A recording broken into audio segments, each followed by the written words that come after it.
Hello guys, how are you? I'm Hardeep Singh. Welcome back to your own YouTube channel. IELTS updates and recent exams. For more updates related to recent IELTS exam writing test topics, listening, reading, practice test, and speaking, you got guesswork.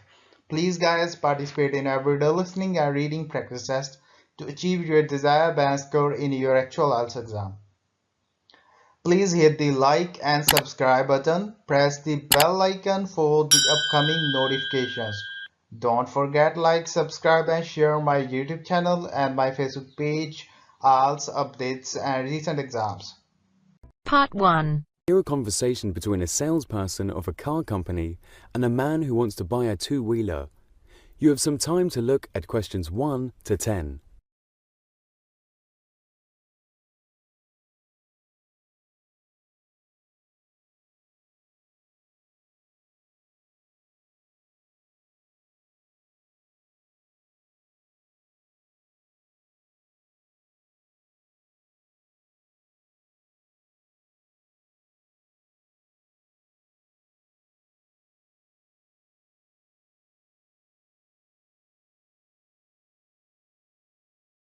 Now listen carefully and answer question 1 to 10. Good morning. Welcome to Royal Vehicle Show House. Please take a seat. How can I help you? Well, I'm thinking of buying a new two-wheeler and I'd like to have some advice. Yes, sure. Do you have any particular model in your mind? I'm interested in Ryder. I've had one before and liked it, but I haven't made up my mind. Sure, sir.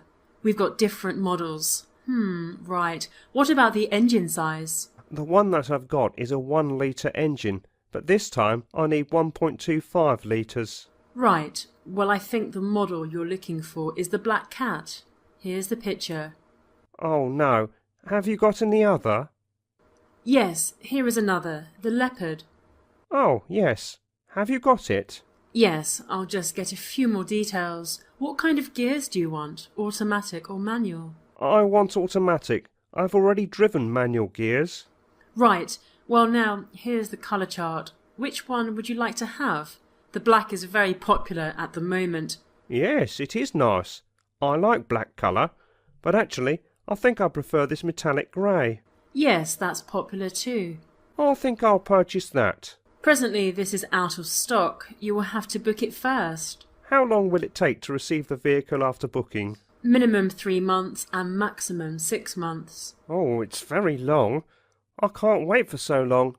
And what about the black one? It's ready. The delivery is within 2 hours. Then I would prefer the black one. What are the requirements for payment? How would you like to pay? Cash or credit card? First of all, let me know the total price that I've to pay. You have to pay £5,000, a complete price, along with accessories.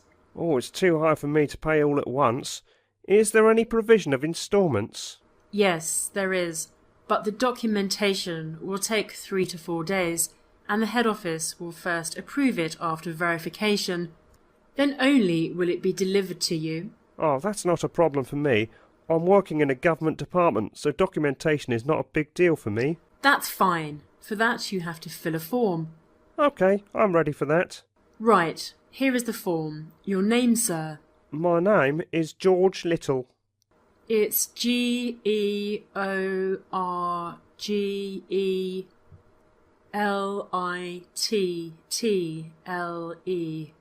And your address? It's FE 108, Government Apartment, Street number 9. Your contact number and department in which you are working? My contact number is 994 5678 100, and I'm a French teacher in a government-owned school. Some other documents are also required. What are they? Your salary slip and 2 proofs of identity, such as a school ID card and a PAN card number. OK, it is easy for me. I'll deposit it tomorrow, and my first instalment too. As soon as you deposit the requirements and instalment, you will get the delivery. Right, thank you. Thank you. That is the end of part 1. You now have half a minute to check your answers.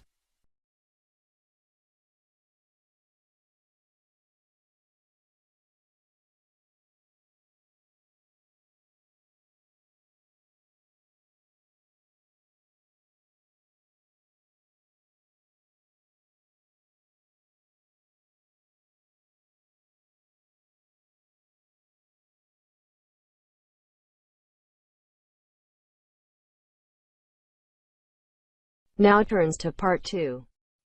You are going to hear a radio talk on wise spending program. Here, the presenter will give some tips on spending money like a wise man. The talk of the day is related to spending on baby cradle. First, look at questions 11 to 18.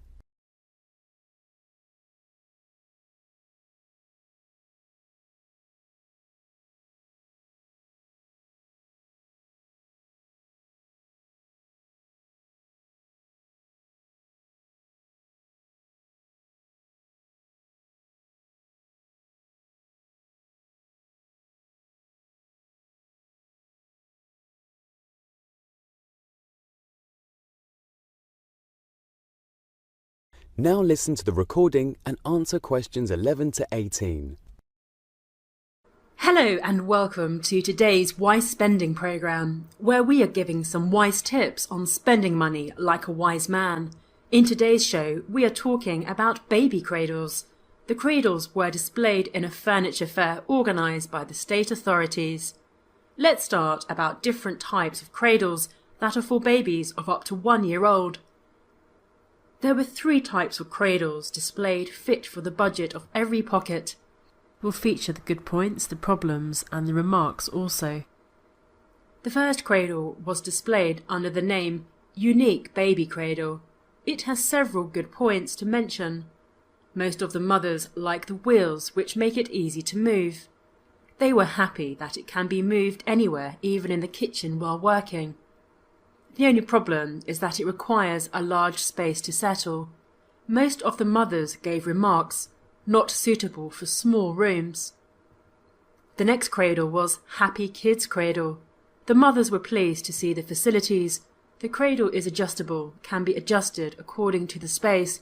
It is easy to move as it has 4 wheels and good brakes. It can even be easily moved on stairs also. A lot of space is there to hang attractive colourful toys, which make it compatible to the name Happy Kids. Mothers marked it excellent and safe to spend on.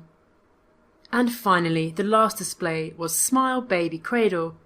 It has iron bars and found in different shapes, like Donald Duck, Mickey Mouse and other cartoon characters. They are very colourful and attractive.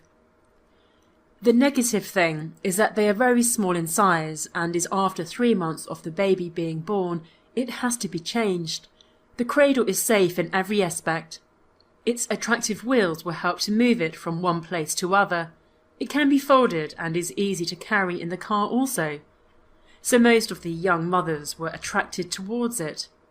The remarks are must-buy for newborn champs. Now look at questions 19 to 20.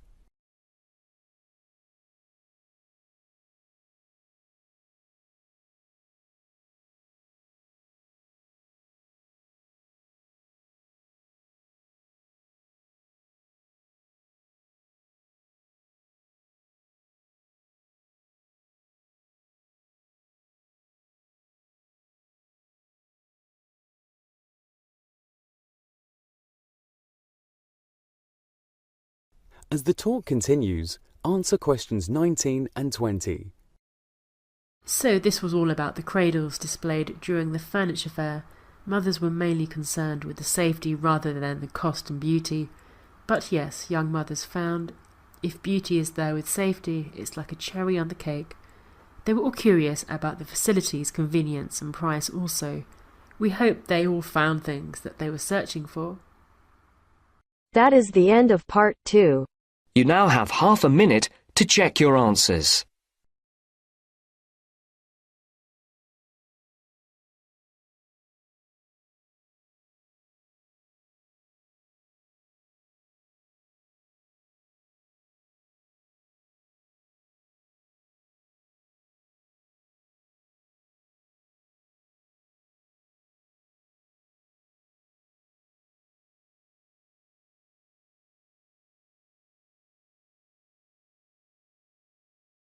Now turns to part 3. You will hear 3 students discussing the issue of waste deposited in space.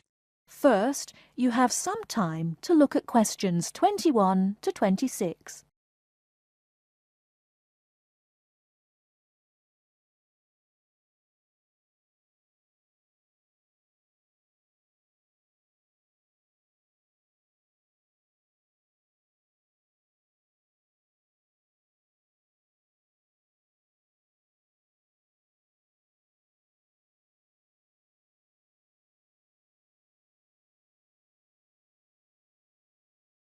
Now listen and answer questions 21 to 26. Hey, did you manage to go to the talk by Dr. Chadwick this morning, Andy?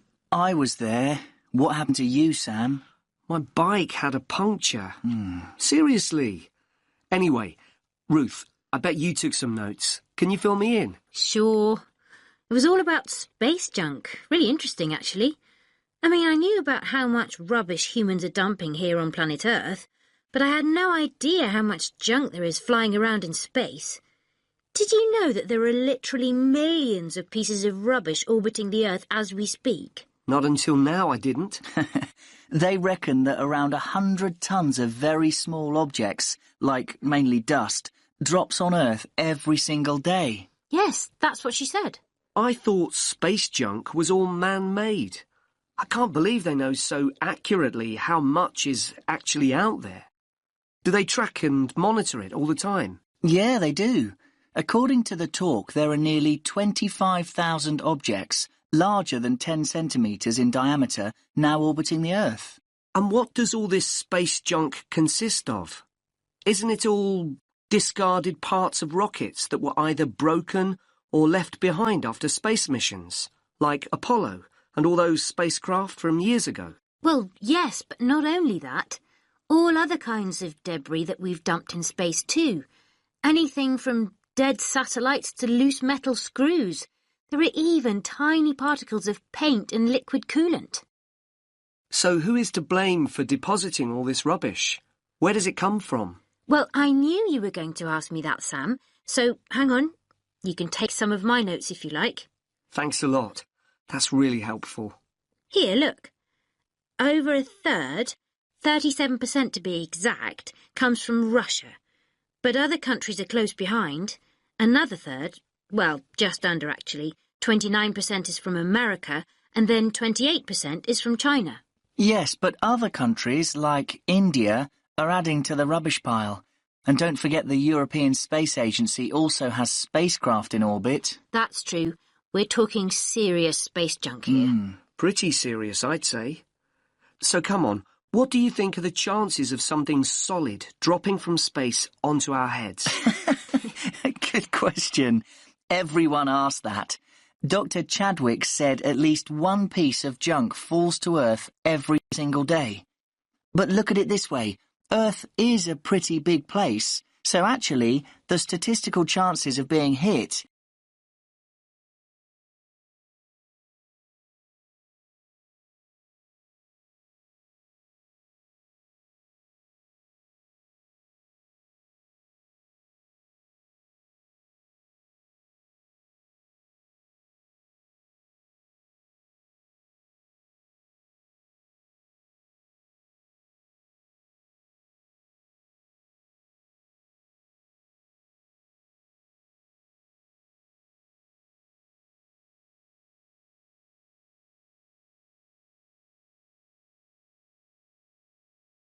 So are you saying I'm more likely to win the lottery? Well, just think about it.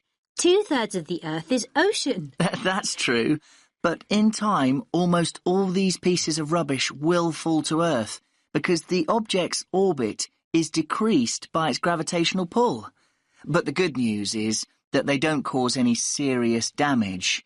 You know, they can't actually survive the heat generated on re-entry. They simply burn away. But that's not always the case. There are exceptions. Chunks of the United States UARS satellite recently fell into the Pacific Ocean. The UARS satellite? It was this 6-ton satellite launched by the Space Shuttle Discovery way back in 1991. So it had been up in space for 20 years, but stopped working in 2005. It weighed 5,700 kilos. And that's about the same as a double-decker bus, apparently. And, just check my notes. Here it is, yes. The largest of these great big chunks that fell into the sea weighed about 158 kilograms. Think of the weight of an adult gorilla, Sam, and you get the picture. A nice soft landing, then. Dr. Chadwick said, imagine a couple of washing machines tied together and travelling at 100 miles per hour, and you'll get an idea. Oh, and do you remember Skylab? That was another US space station, and it fell to Earth at least 3 decades ago, in 1979. It fell into the Indian Ocean and the deserts of Western Australia. According to what I wrote down, that particular space junk weighed 100 tons. And let's not forget Mir, the Russian space station. Mir weighed 135 tons, far, far larger than UARS, and it fell to Earth in 2001. It plunged straight into the South Pacific. All very interesting. Listen, I've got some junk of my own to sort out. My bike. That's the second puncture this week. Come on, I'll help you fix it. That is the end of part 3. You now have half a minute to check your answers.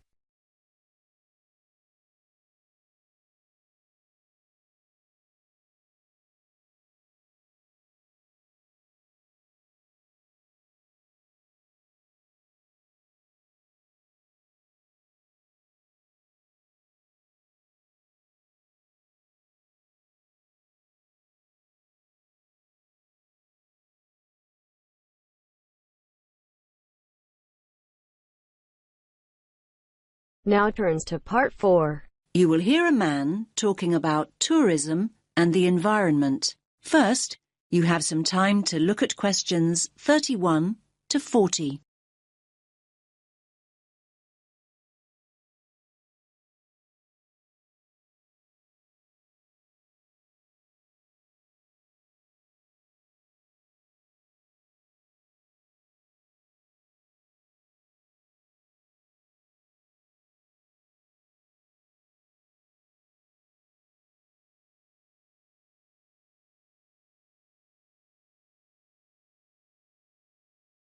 Listen carefully to the talk and answer questions 31 to 40. Good morning, everyone. Let's make a start. Now, over the last few weeks, we've looked at some key areas in the travel and tourism module. We've already charted the origins and development of tourism, and we've also looked at the negative effects of tourism on both local communities and the environment. So, in this lecture, we're going to focus on ways in which tourists can actually benefit local people and natural areas if they travel responsibly. And this kind of travel is known as ecotourism.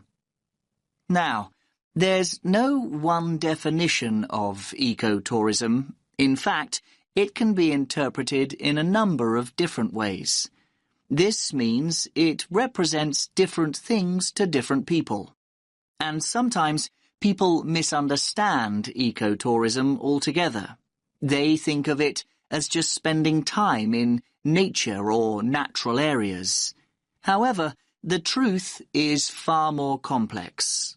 In essence, it aims to minimize the negative impacts of tourism that we looked at earlier on in the course. Problems such as litter and water pollution, crime and so on, and, at the same time, to encourage travellers to have a positive impact on the places they visit.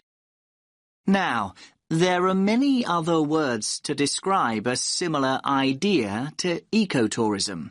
In fact, the terms alternative tourism, sustainable tourism, or responsible tourism are often used to mean the same thing. But in fact, although the main ideas behind them are similar, there are small differences. And let's briefly look at these now. Alternative tourism is any kind of tourism that is not mass tourism. And by mass tourism, we mean hundreds, if not thousands of people going on, for example, their 2 weeks a year beach holidays or traditional sightseeing tours. Alternative tourism includes travel such as backpacking and adventure holidays. And the term alternative also includes ecotourism, which is what we are mainly focusing on today. Now, what about sustainable tourism? Sustainable tourism has the same ideals as ecotourism, but it isn't limited to natural areas. So, you can have a sustainable tourist experience in a city or a town. And then we have responsible tourism. What does that mean exactly? Now, basically, this involves acting responsibly and respectfully as a guest when we travel overseas. And what do we mean by respectful? Well, being respectful might involve asking permission to take photographs, or go into someone's home observing some of the customs of the local community, such as dress, or making an effort to learn the language. Now, ecotourism can be passive or active. So, what do we mean by passive tourism? Well, let's think of some specific examples.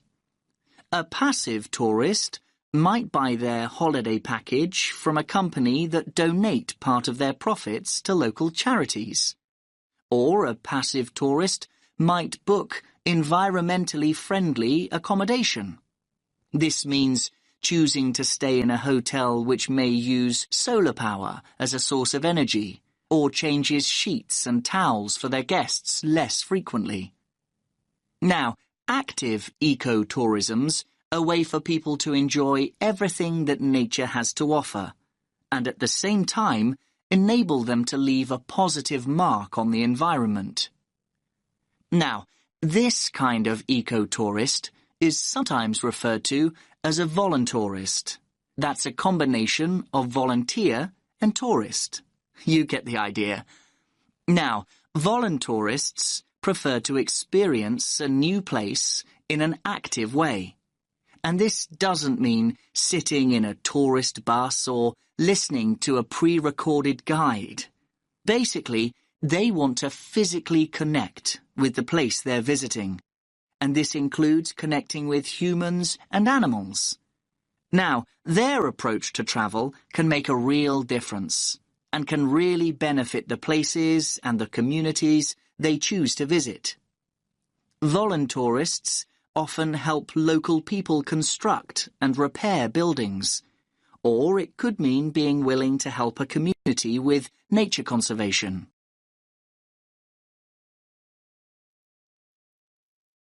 So let's think of some specific examples of this kind of work in action. Now, voluntourists have helped local communities to plant hundreds of trees and installed identifying signs in the rainforests of Costa Rica.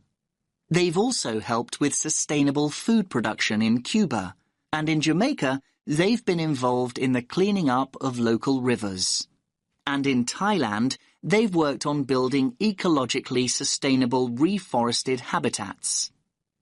Now, some of the work that voluntourists do also involves looking after endangered animals, like the Giant Panda Project in Japan, or the Animal Sanctuary Project in Ecuador. Now, this work doesn't just involve interacting with wildlife, but involves educating local people about the need to protect wildlife. Now, before we explore wildlife tourism in more detail, does anyone have any questions? That is the end of part 4. You now have half a minute to check your answers. So guys, don't forget like, subscribe and share my YouTube channel and my Facebook page. IELTS updates and recent exams. For more updates related to recent IELTS exam writing test topics, listening, reading, practice test and speaking, you got guesswork.